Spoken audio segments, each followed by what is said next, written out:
አብራም እኮ እውነቷ ካላት ሀቋ ካለ ትናገር ስል እኔ እግዚአብሔርን ለሌላ ልጅ ነው እንዲህ አብራም እያወራ ያለው ለሌላ ልጅ ነው ወይ? አብራም ልጅ አይደለም ወይ? ሎሌ ሀቋ ካላት አውራ እኮ አለ። ወገኖች እንዴት ነው? እንዴት ያለ ነገር ነው ያወራው? እናንተ አልሰማችሁ? ሀቋ ካላት አውራው እውነቷ እንዲወጣ አለ እኮ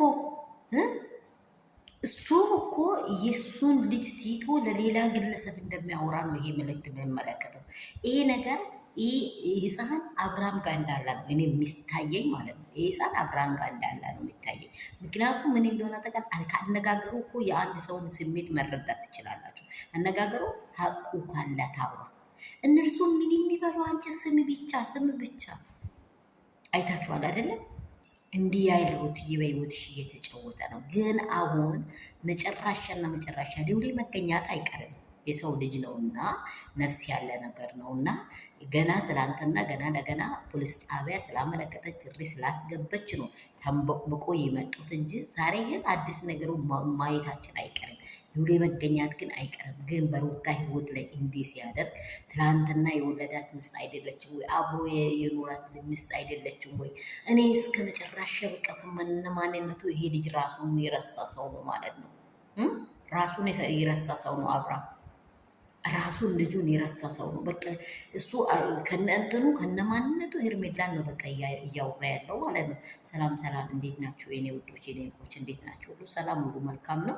እኔ ጋር ሁሉ ሰላም ነው፣ እግዚአብሔር ይመስገን። ላይክ፣ ሼር፣ ሰብስክራይብ አድርጉ። ያላችሁበት ስፍራ ሰላምና ጤና የእግዚአብሔር አብሮነት ብዝት ይበልላችሁ። በሙስሊም እህቶቼ ላይ በኦርቶዶክስ ወንድም እህቶቼ ላይ በሙስሊም ወንድም እህቶቼ ላይ እግዚአብሔር ሰላም የእግዚአብሔር ጸጋ ይሁን። በፕሮቴስታንት ውስጥ ያላችሁ የኛ ልጆች ላይ ሁላችሁም ላይ የእግዚአብሔር መንፈስ የእግዚአብሔር በረከት በእናንተ ላይ ይሁን። ሰላማችሁ ብዙ ትርፍ ይበል። ከእንደዚህ ደባ ከእንደዚህ ሴራ እግዚአብሔር ያውጣል።